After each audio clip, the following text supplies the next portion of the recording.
మరోసారి కిరానా హిల్స్ వార్తల్లోకి వచ్చింది. General Anil Chauhan, former chief of India's defence staff, Kirana Hills పైన దాడి చేయలేదు, కానీ మేము ఆ ప్రాంతంలో ప్రయోగించినటువంటి ఒక లాయిటర్ అమ్యునిషన్ అంటే డ్రోన్ లాంటిది అది కిరానా హిల్స్ పైన పడి ఉండవచ్చు అని ఒక స్టేట్మెంట్ ఇచ్చారు. దీని ఇంప్లికేషన్ ఏంటి, దీని వివరాలు ఏంటని నేను ఆల్రెడీ ఇంకో వీడియోలో చెప్పాను. సో ఇది అసలు కిరానా హిల్స్ అంటే ఏమిటి, కిరానా హిల్స్ ప్రత్యేకత ఏంటి, ఇండియా పాక్ రిలేషన్స్లో పాకిస్తాన్ నేషనల్ సెక్యూరిటీలో కిరానా హిల్స్కి ఉన్న స్థానం ఏంటి, ఎందుకు కిరానా హిల్స్ అంత సెన్సిటివ్గా ఉన్న ఏరియా అని ముందుగా మనకు అర్థం కావాల్సింది. కిరానా హిల్స్కి ఉన్న హిస్టరీ ఏంటి. ఇది పాకిస్తాన్లోని పంజాబ్ రాష్ట్రంలో సర్గోదా ఎయిర్బేస్కి సమీపంలో 10 కిలోమీటర్స్ దూరంలో ఉన్నటువంటిది కిరానా హిల్స్. సో హిస్టరీ ఏం చెప్తుందంటే 1970s పాకిస్తాన్, భారతదేశం ముందుగా అణుపరీక్షలు జరిపాక పాకిస్తాన్ కూడా చగాయ్ ప్రాంతంలో అణుపరీక్షలు జరిపింది. వాస్తవంగా కిరానా హిల్స్లో అణుపరీక్షలు జరపలేదు. It's not a place of nuclear test. So మనము ఇండియా పోఖ్రాన్లో న్యూక్లియర్ టెస్ట్ చేస్తే చగాయ్లో పాకిస్తాన్ చేసింది. 1971లో బంగ్లాదేశ్ ఏర్పడిన తర్వాత పాకిస్తాన్ సీరియస్గా ఈ న్యూక్లియర్ బాంబ్ తయారు చేసే కార్యక్రమంలో పడింది. సో తర్వాత 1974లో భారతదేశం తొలి అణుపరీక్షలు ఎప్పుడైతే సక్సెస్ఫుల్గా నిర్వహించిందో పాకిస్తాన్కు మరింతగా అణ్వాయుధాల మీద ఆసక్తి కలిగింది. దానితో ప్రయోగాలు మొదలుపెట్టింది. ఫైనల్గా పాకిస్తాన్ కూడా అణుపరీక్షలు జరిపింది. ఇది అణుపరీక్షలు జరపక ముందు series of experimental test kirana hills under గ్రౌండ్లో జరిపింది అని అంటారు. సో ముఖ్యంగా ఈ ఎక్స్పెరిమెంటల్ ఎక్స్ప్లోజన్స్, న్యూక్లియర్ ఎక్స్ప్లోజన్, అలాగే సబ్ క్రిటికల్ టెస్ట్ అంటారు. సబ్ క్రిటికల్ టెస్ట్ ఏంటంటే ఒక న్యూక్లియర్ వెపన్ పేలకుండా దాని శక్తిని పరీక్షిస్తూ ఉంటారు. అంటే అది డెటనేట్ కాదు, అంటే అది ఆ భయంకరమైన శక్తిని క్రియేట్ చేయదు, కానీ అది దాని ఎఫికసీని టెస్ట్ చేస్తారు. దాన్నే సబ్ క్రిటికల్ టెస్ట్లు అంటారు. సో ఈ సబ్ క్రిటికల్ టెస్ట్లు ఇతర ఫైనల్గా అణుపరీక్షలు జరపటానికి దోహదం చేసిన ఇతర ప్రయోగాల్ని కిరానా హిల్స్లో జరిపారు. ఇది మొదటిగా, అందుకే ఇది న్యూక్లియర్ సైట్గానే భావిస్తూ ఉంటారు.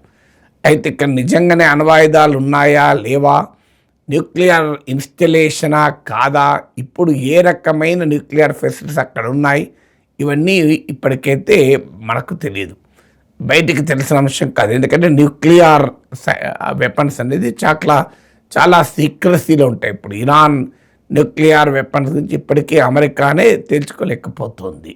సో అందువల్ల పాకిస్తాన్ కిరానా హిల్స్లో ఏమి దాచింది ఆ కొండల దిగువన, నోబడి నోస్.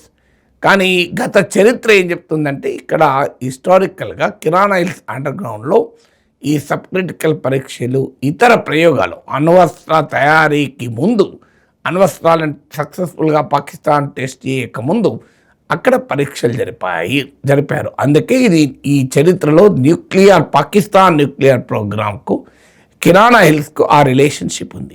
అయితే ఎట్ ప్రజెంట్ ఏమి దాచిపెట్టారో తెలియదు. మీకు ఎన్రిచ్డ్ యురేనియం దాచారా, సర్టిఫికేట్ దాచారా, లేదా న్యూక్లియర్ వార్ హెడ్సే దాచారా తెలియదు. కానీ అది పాకిస్తాన్ న్యూక్లియర్ ప్రోగ్రాంలో ఒక ఇంటెగ్రల్ పార్ట్గా కిరానా హిల్స్ ఉంది. రెండవది ఏంటంటే ఇది కీలకమైన సర్గోదా ముషాఫ్ ఎయిర్ బేస్కు సమీపంలో ఉంటుంది.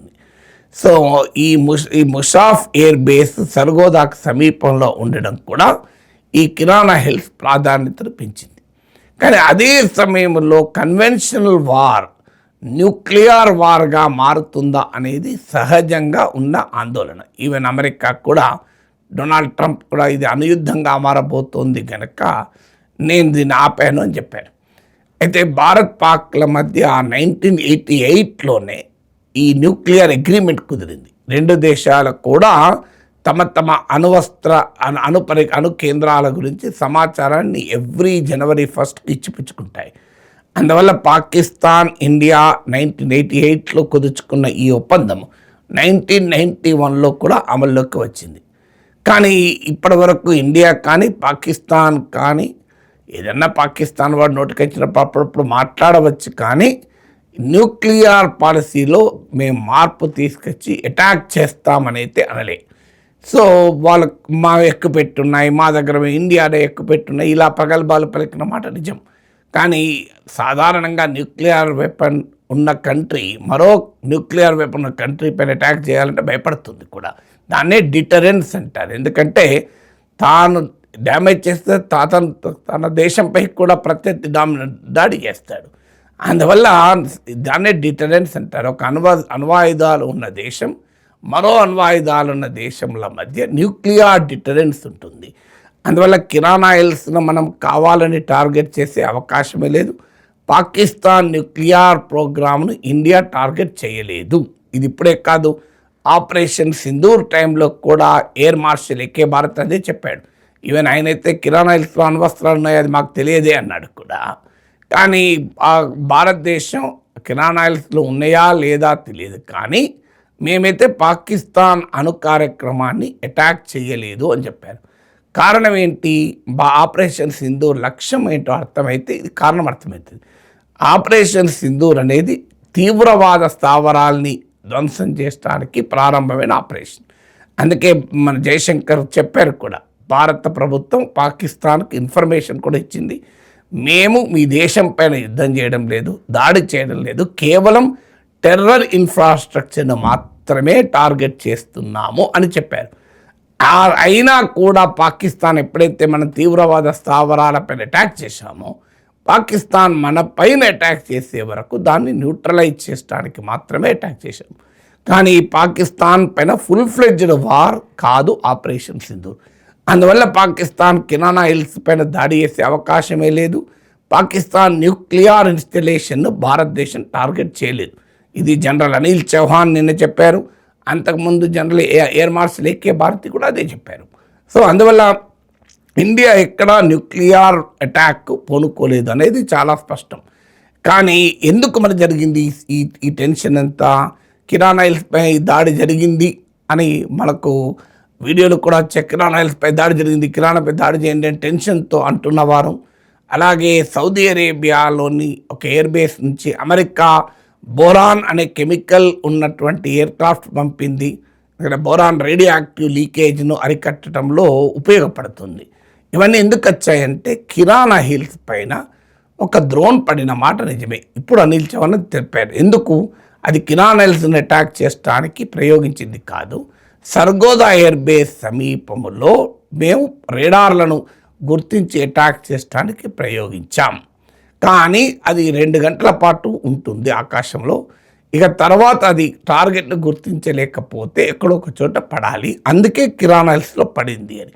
కిరాణా ఆయిల్స్ నుంచి స్మోక్ వచ్చినట్టు కూడా వార్తలు వచ్చాయి. అంటే కిరాణా ఆయిల్స్ పైన కావాలని భారత్ దాడి చేయలేదు, కానీ అనివార్యంగా పడింది. అక్కడ ఎందుకు పడింది? దానికి కూడా కారణం ఏంటంటే పాకిస్తాన్ ఈ civilian conventional war infrastructure, nuclear infrastructure పక్కనే పెట్టుకుంది. ఒకవేళ కిరాణా ఆయిల్స్లో నిజంగానే అణ్వస్త్రాలు నుండి ఉంటే పాకిస్తాన్ చాలా పెద్ద తప్పు చేసినట్లు. ఎందుకు అవుతుందంటే ఇప్పుడు మనము ముషాఫ్ ఎయిర్ బేస్ పైన అటాక్ చేశాం, సర్గోదా ఎయిర్ బేస్ పైన అటాక్ చేశాం. ఇది కన్వెన్షనల్ వార్, న్యూక్లియర్ వార్ కాదు. కానీ పక్కనే 10 కిలోమీటర్ల సర్గోదా ఎయిర్ బేస్ పక్కనే కిరాణా ఆయిల్స్ ఉంది. ఒక్కోసారి అన్ఇంటెండెడ్ అటాక్ కూడా జరగవచ్చు, కావాలని చెయ్యకపోయినా అనుకోకుండా బై మిస్టేక్ జరగచ్చు, యాక్సిడెంటల్ అటాక్ జరగచ్చు. అప్పుడు ఏమవుతుందంటే కన్వెన్షనల్ వార్ఫేర్ న్యూక్లియర్ వార్గా మారే ప్రమాదం ఉంటుంది. ఇంటెండెడ్ అని చూడడం కదా యుద్ధంలో. భారత్ కావాలని చేసిందనే అభిప్రాయంతో పాకిస్తాన్ రావచ్చు, అప్పుడు పాకిస్తాన్ అణ్వస్త్రాలు ప్రయోగించే ప్రమాదం కూడా ఉంటుంది. అందువల్ల యాక్సిడెంటల్ న్యూక్లియర్ వార్స్ నివారించాలన్నా కన్వెన్షనల్ మిలిటరీ ఇన్ఫ్రాస్ట్రక్చర్ సమీపంలో న్యూక్లియర్ ఫెసిలిటీస్ ఉండకూడదు. కానీ పాకిస్తాన్ మరి దుర్మార్గం ఏందో తెలియదు, కానీ సర్గోదా ముషాఫ్ లాంటి కన్వెన్షనల్ మిలిటరీ ఇన్ఫ్రాస్ట్రక్చర్ సమీపంలోనే just 10 kilometre Sargodha air base నుంచి ఈ కిరాణా హిల్స్ ఉంది.